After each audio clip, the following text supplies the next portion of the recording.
Hey everybody, and welcome to Big Minnow Mike's Fishing Show. I'm your host, Mike, or Big Minnow Mike, whatever you want to call me. I got to thinking the other day, what does YouTube need more of? Well, the obvious answer is more fishing content. There's not nearly enough of that floating around YouTube right now. So here I am today, starting my own show. You're probably asking yourself, who in the bleep is Big Minnow Mike, and why do I care what he's doing? Well, the short answer is, you don't know who I am, and you probably shouldn't care, and that's okay.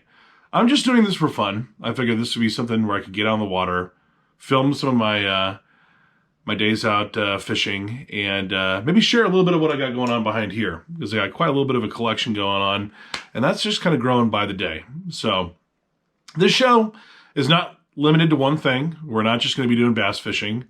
There's trout fishing, there's fly fishing, there's on a boat, there's on the shore, crappie, carp, you name it. We're going to do it all on this show and just have a little fun doing it and not take it too serious.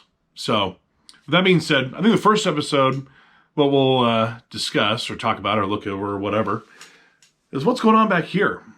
I mean, we've got a little bit of a Smithsonian back here full of vintage lures and a lot of hidden treasures back there that I think you guys might enjoy taking a look at. Then we'll, with the magic of TV and power and YouTube and whatever, we'll teleport ourselves up to my garage where I have my own personal bait store, if you will. And we'll take a look at that. And then I got some footage of some fishing that I did in the water earlier this week. It's December, and I figured best time to launch a fishing show is the worst time of year to fish in the middle of December. So kudos to me for doing that. But anyways, we're going to show some footage. We had a good day. It was 75 degrees outside. You know, we didn't slay them, but that's okay. I mean, we still caught a few.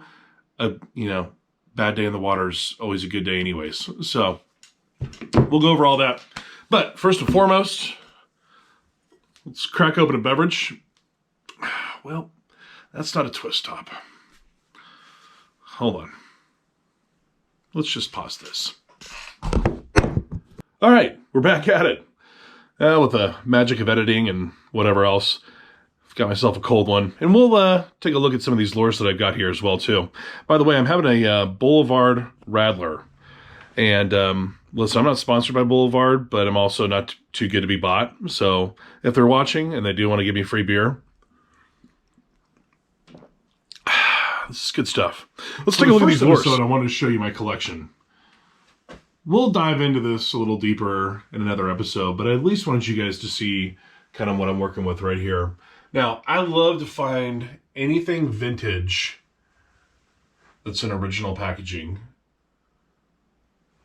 I mean, what's not to love about this kind of stuff right here? And if you want an awesome channel that has tons of information and history about vintage lures, check out Retro Bassin. That guy, he knows his stuff. In fact, this little one right here, we might have to make an episode about that too. I saw an episode about the little small okie bug on the Retro Bassin page, and the history behind this particular little 1/4 ounce spinnerbait is absolutely insane. You should look at that. Watch his video. But just so you guys can see kind of what we're working with here. Lots and lots of little treasures back here that if you're a bass enthusiast, fishing enthusiast, really just like anything old school, I think you'd really enjoy this. So that's why I want to just show you a quick snapshot. And we'll go into this stuff a little bit later on into detail. But, I mean, look at this, for example. You're not going to see packaging like that these days. I love these two. The Rabble Rouser. Pretty phenomenal. Wiggle Wart. Just amazing little bait right there. And I even threw in some old school Nintendo games too. Just, here's some Pose vintage. Uncle Josh, obviously. Old school Cream. Nintendo. And then we go over here. We got some old school head and stuff. Look at these old cotton Cordell. I mean, how groovy is that? You know what I mean? The Vibra Queen. And then obviously this must have been the updated packaging, probably sometime in the early mid-80s maybe. Could be late 70s, but I bet it's early 80s. You got some Bagleys. You got more these old school Poes. These are from 1987. Those are pretty phenomenal too. You got the Pogo Shad. Look up these things on eBay. I mean, it's ridiculous what those go for. I actually just fished with one of these a few days ago. Great little bait. You got some old school Strike King there. And some of your man's lures. You got the Hackleback going. And then I like to put the original ads to go with it. And so I actually did that over here with some of these. So you got the man's jelly worm right there. And then you got the ad. You got the beetle spin with the ad. And this is my favorite. Look at that hard worm. I don't know how successful that bait was, but I will tell you that is the coolest ad. And this is why they call me Big Minnow Mike right here. You don't get fish like this. It's, you know, it's probably easier to catch a big one. And so I pride myself on catching something that's, I don't even know that really could even show up in the photograph very well. It's pretty tiny. So, and then, you know, just some more of this old school vintage stuff over here. Look at that super frog. And then you got just all sorts of stuff. These producers, I mean, look at the 1980s packaging. I mean, just kind of that, I don't even know, pseudo creepy, cartoony graphics. I mean, I love that. You can't beat that. It just reminds me of when I was a kid looking at that kind of stuff at the store. That was amazing. Here's an old cottontail right here. I think that packaging's cool. So, well, there you have it. That was a quick rundown of my vintage lure collection. Hope you guys enjoyed it. And we'll go over all those a little further in another episode. But for this one, I just kind of wanted to show you what I had. The next thing we're going to show you is the bait store that I got in the garage. And then we're going to end off this video by showing a little footage from earlier this week on the water. The moment you guys have all been waiting for, or not waiting for, or don't really even care about. But anyways, enjoy. Oh, you know what? I've always wanted to do this. Let's go up to the garage. And here we are. And where did I get glasses from? Anyways, so here guys, this is the bait store right here. Now I'm not showing this to brag or whatever else, or look at my baits or whatever, or you pick these. And I don't care what you guys fish with. I just want to show you what I fish with and what I have, and to maybe inspire some of you guys that have a little bit too much crap out there to throw it on a wall.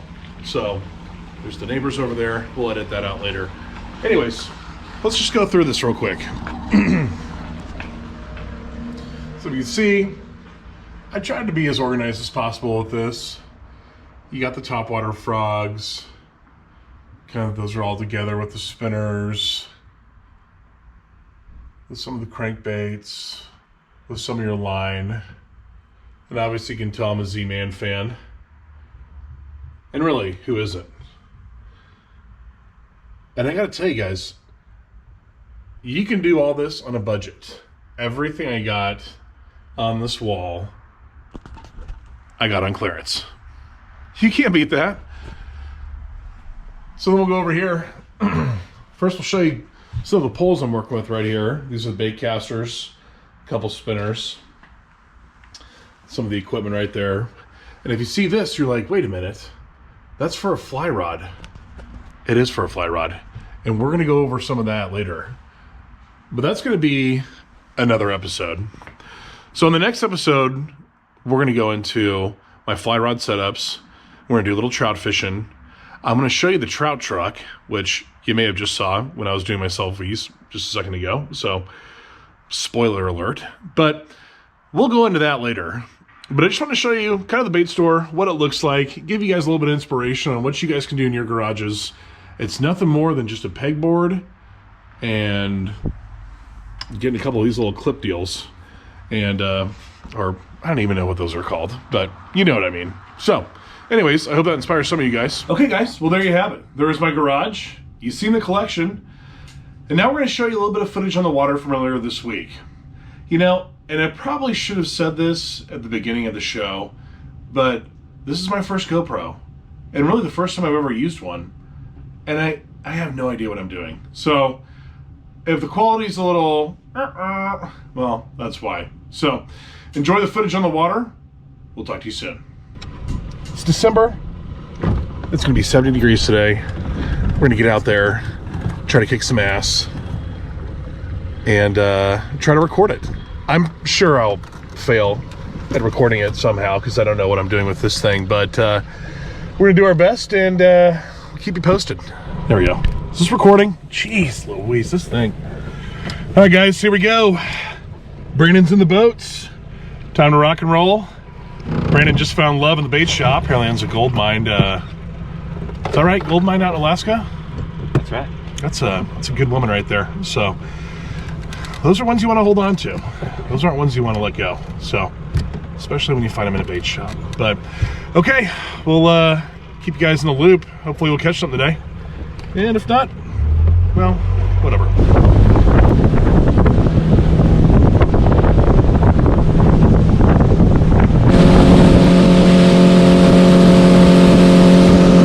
Isn't the power plant beautiful this time of year?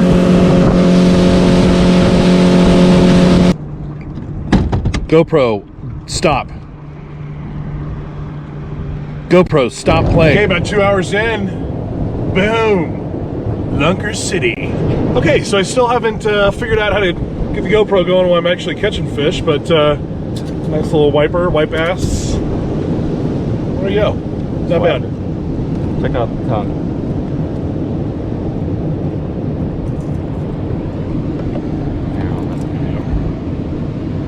So 2 patches or what? Yep, 2 patches. That's a wiper. Boom! You're really bad at recording when I ask you to record. Okay. Damn it. Show the camera. We'll just keep it rolling for a minute.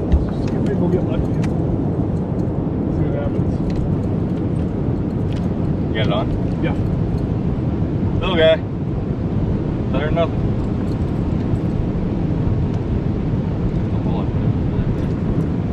Yeah, damn. You can cut it next.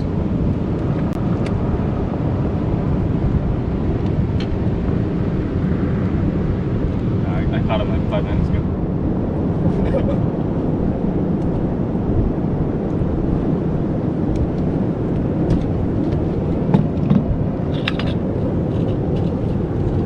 Got one? There you go. Nice. On camera, baby. What was that, 40 seconds? I'll take it. Not a big one, but it's okay. It's been caught before.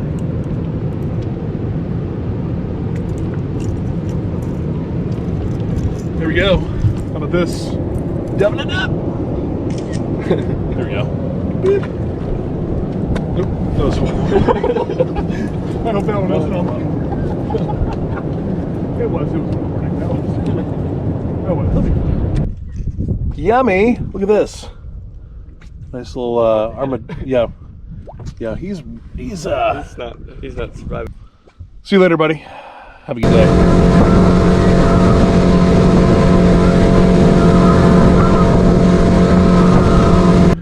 Well, another solid day on the water. I'm just talking to GoPro. Another solid day on the water.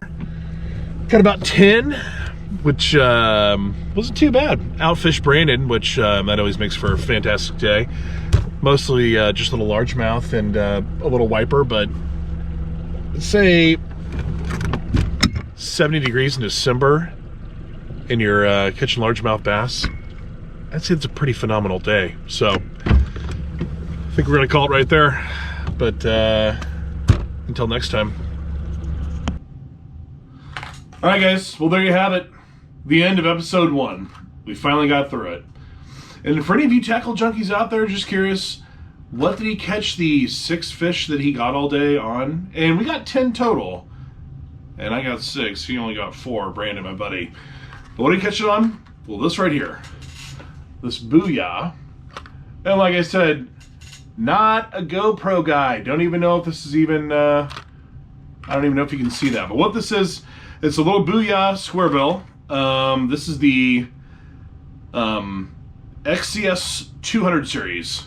So this is the 5/8 ounce. This is the one that I was using. So this isn't the exact bait, but this is the exact color that I was using. So this is the Tennessee Special, baby, right there. So that's what I was using. So that That's the only thing that worked. I threw everything at him. I mean, the lake was angry, my friends.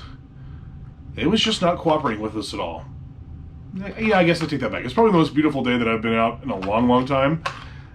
But the fish sure weren't biting. But that's not unusual for me because I'm really mediocre. So, anyways, guys, hope you enjoyed this episode of Big Minnow Mike's. And be posted for another one. Or keep posted. Be posted? Keep posted. Keep posted for another episode coming soon. The next one, I think we're going to do some fly fishing. It's that time of year. It's trout season. Going to head out there and try to catch some trout. And I'll show you the trout truck. We'll kind of go over some of the gear that I'm using and just kind of go from there. So anyways, guys, until next time, we'll see you around.